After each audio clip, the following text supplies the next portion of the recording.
On the morning of Monday, October 14, the night news traveled to Buchanan, New York, on the Metro North Railroad in order to get an exclusive tour of the Indian Point nuclear plant. We were given this tour from Holtec, the decommissioning company in charge of shutting down Indian Point. Our tour started off in the conference room, where we were met with employees of Holtec who gave us a back view of what we would experience during the tour. The big concern is tritium, which is created every single day. There's tons and tons and tons of it in the ocean, in every body of water. They also explained safety procedures, in addition to all the other information that would be necessary in order to understand what was going on in the decommissioning process and why there were delays. Up next, we were taken to a roof where we were shown the entire nuclear plant. We could see where the water was being held in the storage tanks.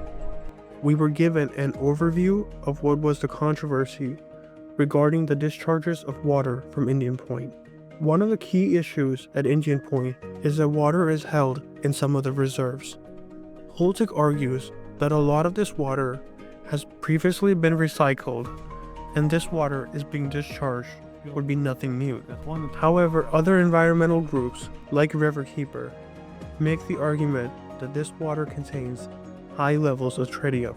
Therefore, it is not safe to discharge in the Hudson River, especially because the Hudson in recent years has been cleaned up and is an important source of water for millions of people in New York who live and rely on it for survival. However, Indian Point makes the argument that the tritium levels are safe and they are not unnatural for the environment.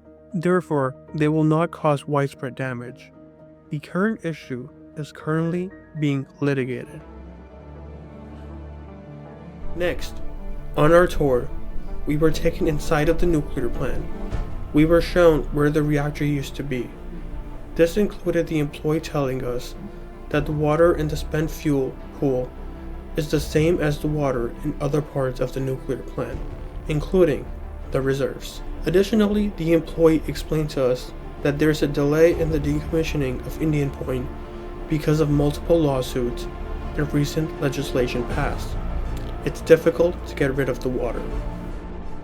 Bite-sized pieces of steel down there, that's all the internals of the reactor, cut up to size to fit into that cast. The pump's right now recirculating all this water around, you can barely notice, but it's always got some movement, so it always communicates. So the water here is the same exact water that's around the reactor cooling system that we use to make steam, use to boil the water in the steam generators to make steam. So there's really no difference between this water, the RWST water, the spent fuel pool water.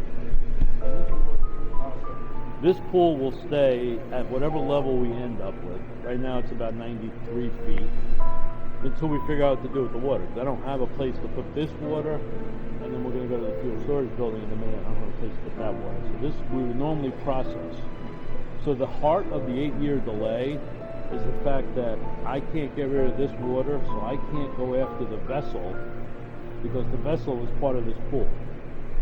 So the vessel would have to be, it's going to be cut dry anyway, but I need no water, and I have to take all the water out of this pool. So that's really what the problem is.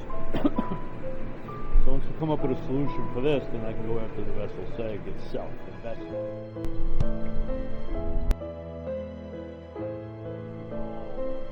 I put water in and out of the reactor, charging pumps, let down, constantly moving water in and out. This was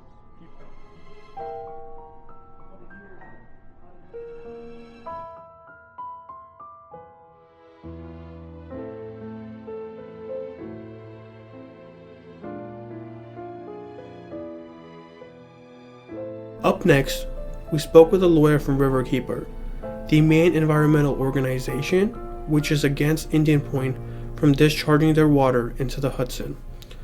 The lawyer explained why Riverkeeper has its current stance of being against Indian Point from discharging their water into the Hudson. My name is Victoria Laring. I'm a staff attorney at Riverkeeper. I've been at Riverkeeper for about 5 years.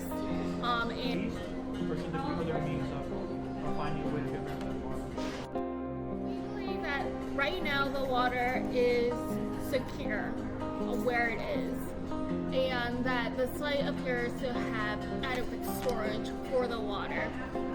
This water has radioactive components to it, and we do not want to see those released into the river.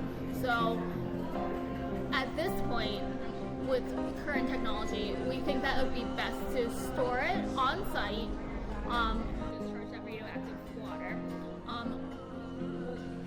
Holtec has stated that this is the reason for the delay in decommissioning.